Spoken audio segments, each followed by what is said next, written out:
everybody. We're live for the Game Institute at a different time. This week's times are going to be all screwy, so check the Game Institute calendar if you have been watching these, because they won't be at the regular times this week. We'll probably get back to the normal times next week. My whole week is cratered with meetings, so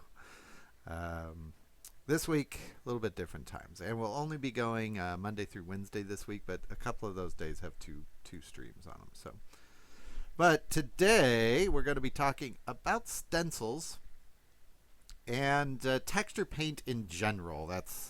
I'll eventually change the name of this one in the curriculum to be stencils and texture paint. It's kind of the other things that we haven't talked about. That's the way this goes. It's all these little modules seem to have a other things we haven't talked about portion to them. So let's see, where are we at here? Where did I get to?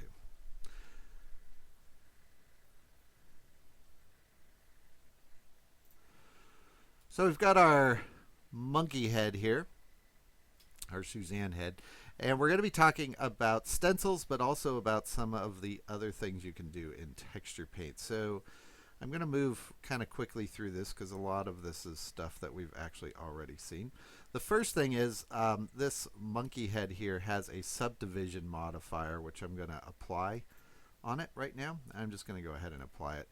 That does not need to be there for the texture paint to work, and the texture paint isn't really associated in any way with the poly count. It's just the model looks a little bit better. Next, I'm going to apply rotation and scale, and I'm going to apply the location there, except I just missed it. The location, just in case, and it's never going to hurt to apply everything. If you don't apply your transforms and everything that you've done to it, then your UVs will be all squishy or stretched, one or the other. So think of that as deleting the history of collapsing the stack in Max or Maya. Next, we are going to go to edit mode is what we're going to do next.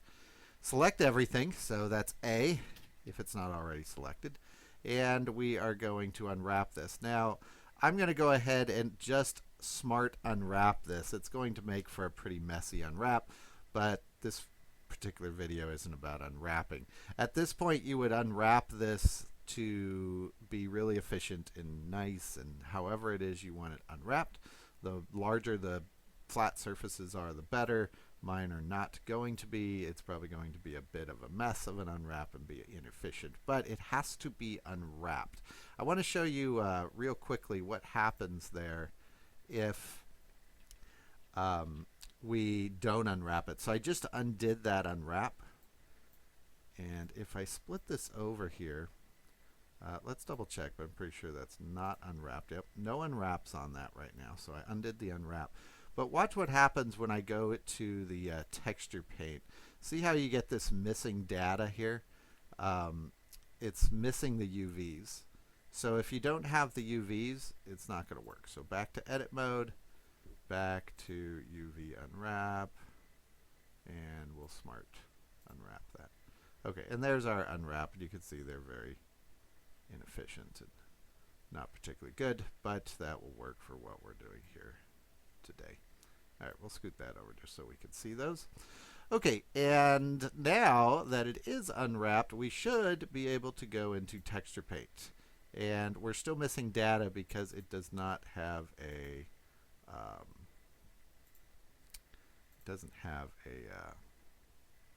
material on it. So let's put a material on this. There we go. Okay. And let's hop over to texture paint. Oh, we're still missing data. What are we missing? Oh, we don't have any textures. Okay. So I think if I come over here, right, I just add a texture. Will that do it?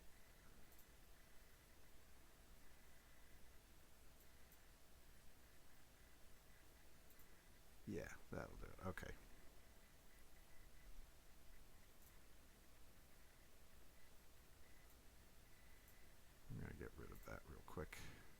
reset this.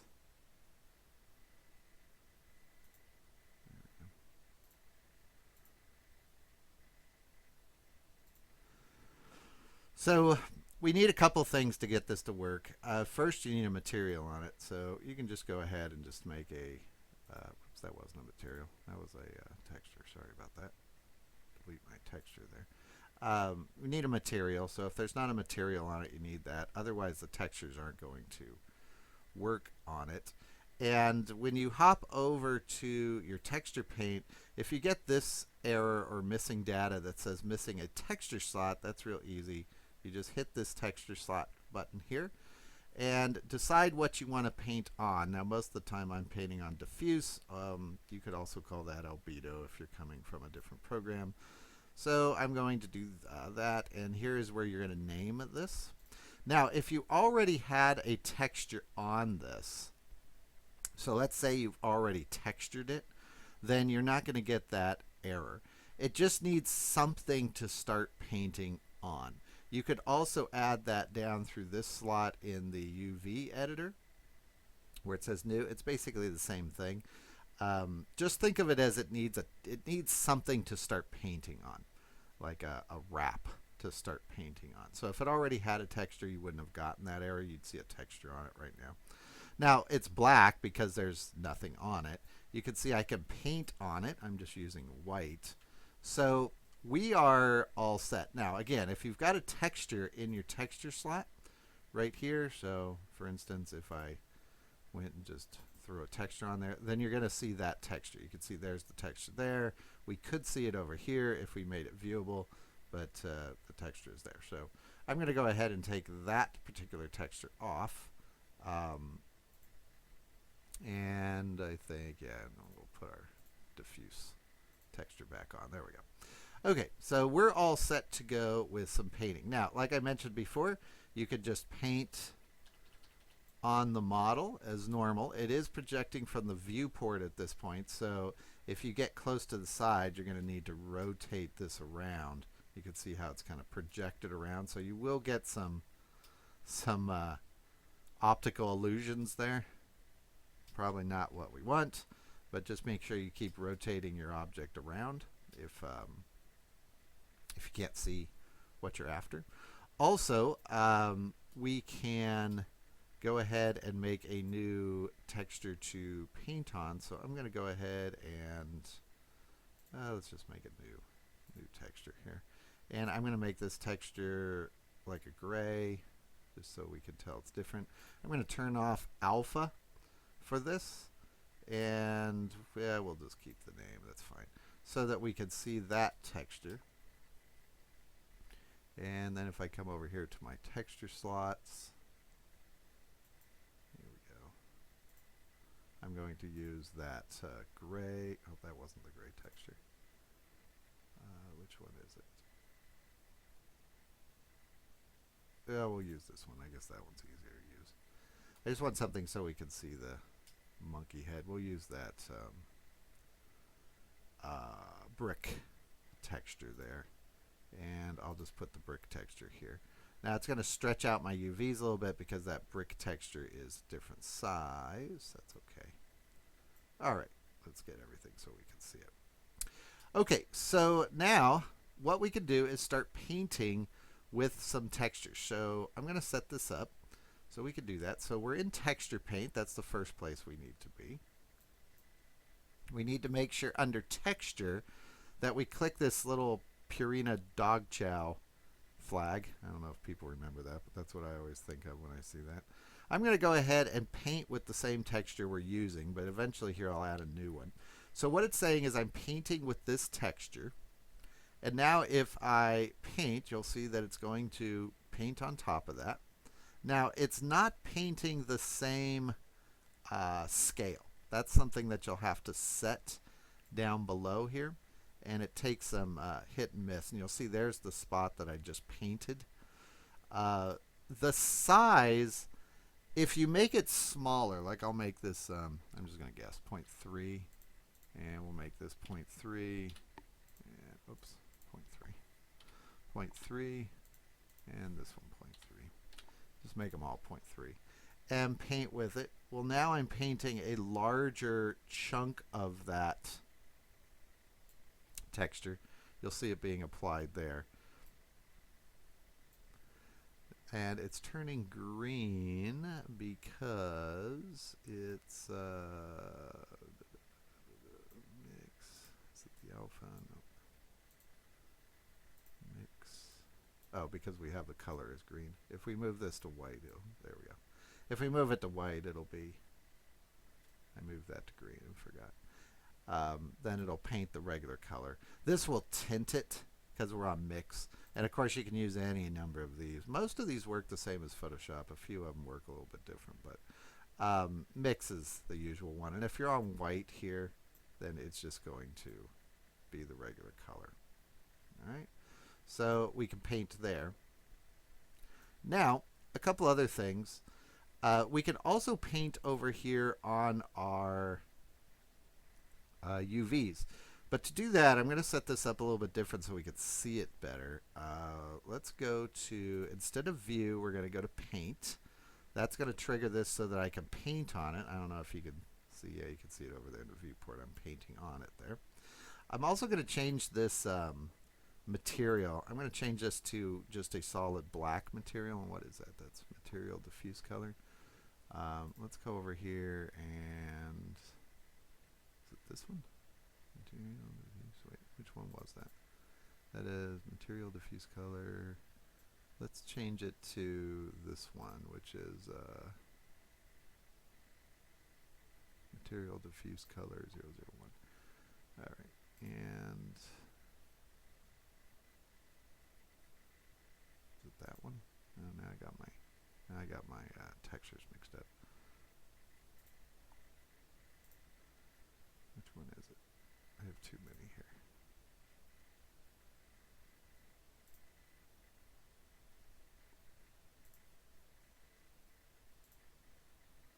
I'm going to delete these because I'm getting confused.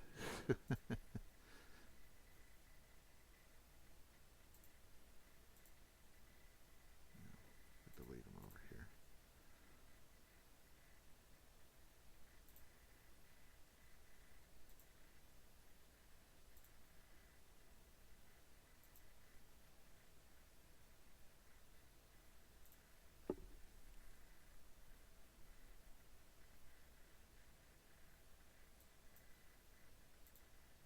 Okay, so we want, I want 01. Is 01 going to show up over here? It's showing up as that one. How about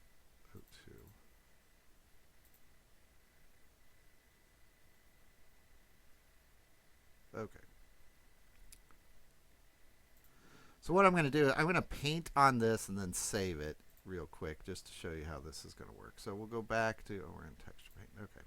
So we'll do a diffuse material, and this one looks like it'll work fine. And we're painting with our brick texture again. And we need to be in paint time and view. Okay. So if we're in paint, it's going to allow me to paint with my brick material. So I'll just paint here on the top of his head. And it's not going to show over here because this one isn't saved. So if I go to save an image, and we'll save this in, are we in the right place? We'll save it to, let's save it to the right place here. Be right back. Forgot which one it was. Something. And here. Okay. Let's call this, we'll just call it material diffuse color.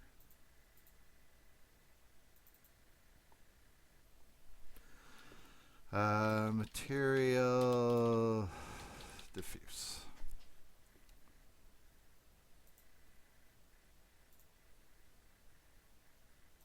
Okay, so I've saved this, and now what I can do is just load it over here, and we'll see it in real time. So we'll go to diffuse color. That's fine. Material diffuse.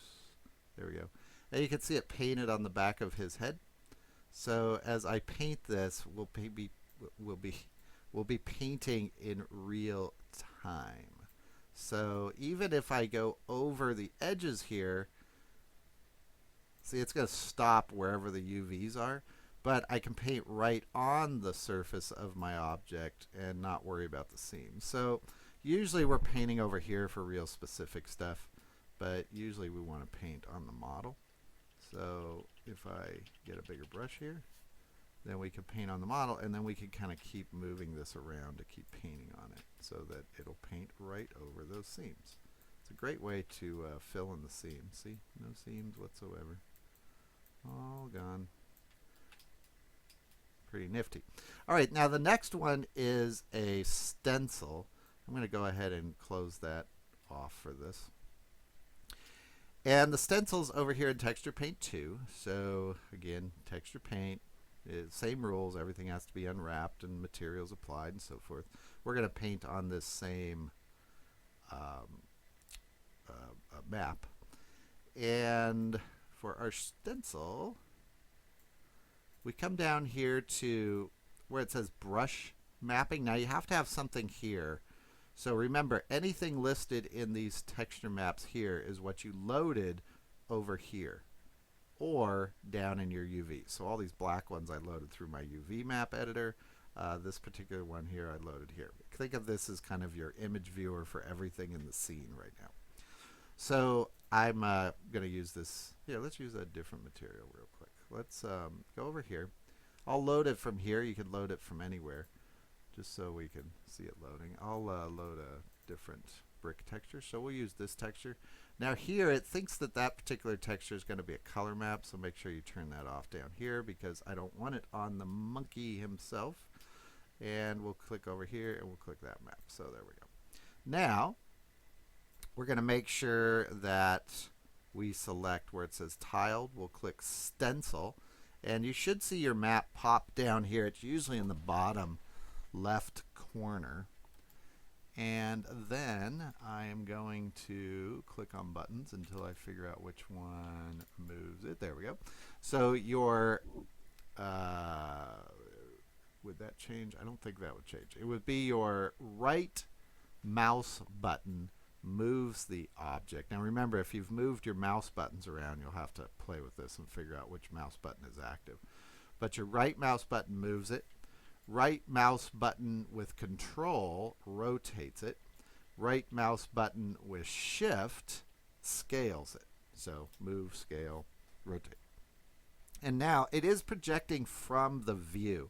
So you kind of have to do this little trick of move the model, then move the texture, and then you left click or the other mouse button, whatever that might be, and you can paint directly on your model. So you could paint, say, anatomy on a model by just using pictures of musculature or fur, say, on an animal. Now remember that projection isn't going to make it line up perfect. So there's times this works great, and there's other times it doesn't work so good. It basically is good for painting in patches of areas. So now you get some other choices here under stencil. And by the way, you get a few other choices here instead of stencil if you want to play with those, but we'll deal with stencil. There's image aspect and reset transform. Those are going to reset your stencil if you want. The angle here, you can move it and it's going to change the angle. It's better to be using the key commands though. Same with the size. You can use that if you want. It doesn't do, as far as I know, now as soon as I said that I'm thinking it might, I don't think it will allow it to tile infinitely, but you know what, it sounds like it probably would. Let me look into that real quick. I bet this will tile if I get the right button. I bet it's a key command.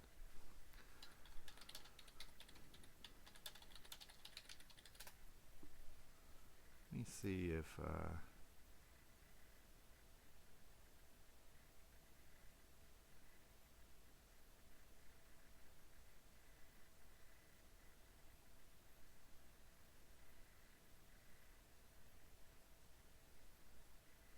it's here.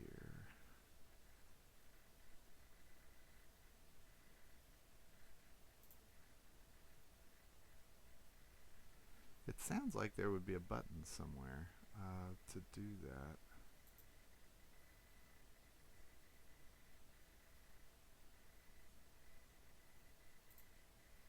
You would think it'd be right here, but knowing Blender, I'm betting there is a button somewhere that's just nowhere where you would think to find it. Let's see.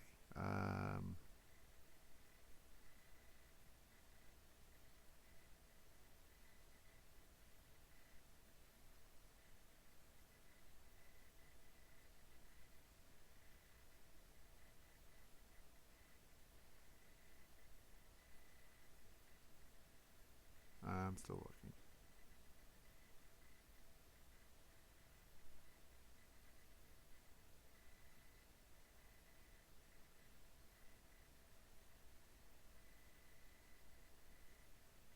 No, it doesn't seem to. Well, if there is a button for tiling your stencil, I don't know what it is. I just thought of that. Another thing that you can do is X and Y. If you hold them down, it's going to constrain the movement of your stencil.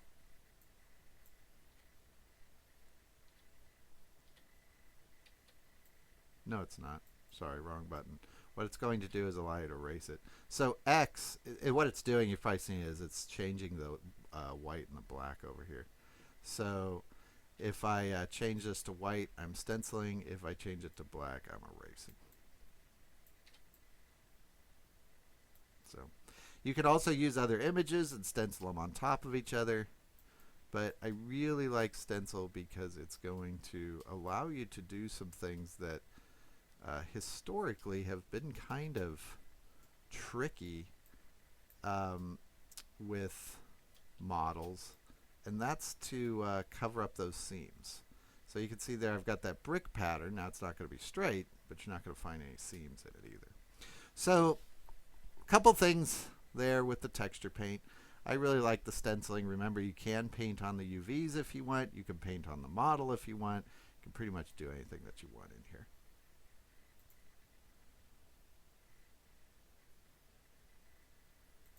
Okay, give me just a second to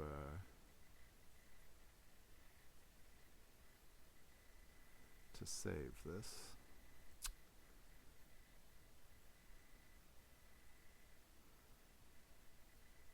Well, we'll do that in a second. You guys can't see it, it's on the other screen. Yeah, so when you come in here, say I want to blend it into that other brick texture. We'll turn stencil off now. You can see that it just kind of blends in. Not real well, but my brick textures don't match up. I really like this for characters. When you get a lot of curved surfaces, it's just a pain to try and texture them. Now, a lot of my texturing I do over in Quixel at this point, but this particular way of doing things is really nifty for laying down your base maps. So that is going to do it for this one. Now we're back in about an hour, and we're going to be over in Max. So remember, check the calendar. All the times are a bit different this week, and I'll see you here in a little bit. Bye-bye.